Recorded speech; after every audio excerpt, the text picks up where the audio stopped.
সেই দিন তোমার আমার জবানটা বন্ধ করে দিবে রে দুস্ত।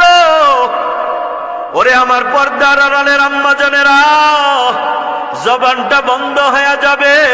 আল্লাহর সঙ্গে তোমার কান কথা বলতে শুরু করবে, তোমার হাত কথা বলতে শুরু করবে, তোমার পা কথা বলতে শুরু করবে। নাফরমান বাঁচবি না, বাঁচা যাইব নি? হ্যাঁ, বলতে থাকবে, আল্লাহর কাছে বলতে থাকবে, আল্লাহ এই হাত দিয়া দাও, এই মোবাইলের ফেসবুক টিপসে, ইউটিউব টিপসে চোখ বলবে আমারে, আমি চোখ দিয়া বেগানা নারীগুলার দিকে তাকায়া তাকায়া দেখছি। যাবি কই যুবক, বাঁচবি কই? পালাবার জায়গা পাবি না, ধরবে আল্লাহ। হাত কথা বলবে, পাও কথা বলবে। এখন আল্লাহর বান্দা বলবে, আল্লাহ সব সময় এ হাতের সঙ্গে আমি ভালো আচরণ করতে পারি নাই, তাই হাত আমার বিরুদ্ধে গেছে। অঙ্গ প্রত্যঙ্গ গুলোকে টাকার অভাবে ভালো স্নু মাখতে পারে নাই, ক্রিম মাখতে পারি নাই, ভালো দামি দামি তেল লাগাইতে পারি নাই, ভালো মেডিসিন দেহের মধ্যে দিতে পারি নাই। এই জন্য দেহ আমার বিপক্ষে চলে গেছে। দেহের সাক্ষী আমি মানি না, কার সাক্ষী মানো?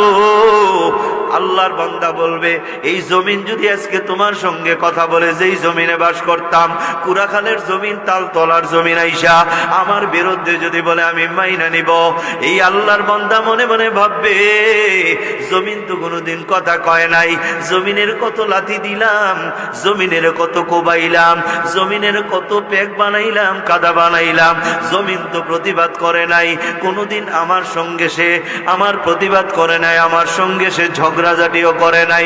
আজকে জমিন কথা বলতে পারবে না, তাই আমিও বেঁচে যাব। আল্লাহ তাআলা বলবে, ওরে বান্দা তুই বড় বোকা, তুই বড় জাহেল।